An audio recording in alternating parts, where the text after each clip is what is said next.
Þá þessu máli lokið. Næst á dagskrá Landsnet kerfisáætlun. Ég ætla að biðja varaforseta að taka við stjórn fundarins og gefa mér orðið.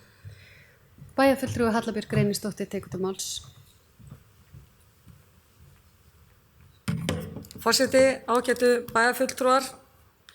Sett hefur verið fram af Landsneti kerfisáætlun til 10 ára eða til ársins 2028 sem skiptist í 3 meginhluta, langtímaáætlun þróun meginflutningskerfisins, framkvæmdaáætlun Landsnets til 3 ára og umhverfisskýrslu.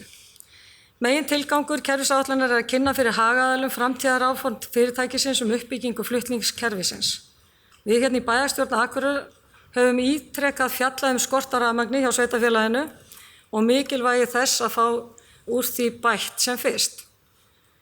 Ég ætla svo sem ekki að fara að endurtaka þá umræðu sem hefur verið tekin hérna í þessum sal á síðustu árum, en eins og áður sagði þá fylgir þessari kerfisáætlun framkvæmdaáætlun til 3 ára og tilgangur okkar í dag þá að minna á þau atriði sem þyrftu að komast inn í næstu framkvæmdaáætlun, ásamt því að hvetja til frekara samráðs og samtals á milli Landsnets og sveitarfélagana. Ég vil þeir leggja til eftirfarandi bókun. Bæjarstjórn Akureyrar leggur áherslu á að auka afhendingaröryggi og bæta flutningsgetu rafmagns á Norður- og Austurlandi til styrkingar atvinnulífs og samfélagsins til langs tíma.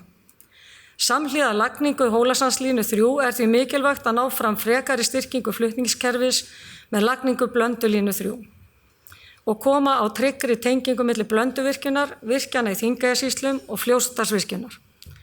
Landþrengsli í Eyjafirði hafa sett flutningsmannvirkjum raforku nokkra skorður.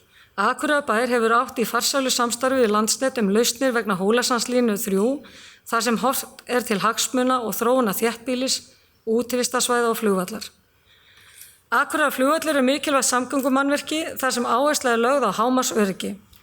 Frekari umbætur og aðflugi fyrirhugaðar á næstu missurum sem bæta aðgengi og auka öryggi. Kröflulína 1 liggur í dag skammt sunnan flugvallar. Hún innan skilgreindra hindrana og öryggisflata og hefur ráðandi áhrif á lágmörk í aðflugi. Þekkt að háspennulínur hafi truflandi áhrif á flugleiðsögubúnað í nágrenni við flugvelli. Kröflulína 1 liggur innan öryggissvæða til varnar slíkum búnaði, samkvæmt skilgreiningu erlendra samgönguyfirvalda. Bæjarstjórn Akureyrar hvetur því Landsnet til þess að finna lausn sem tryggir að raflínur hafi ekki truflandi áhrif á flugöryggi við Akureyrarflugvöll. Takk fyrir.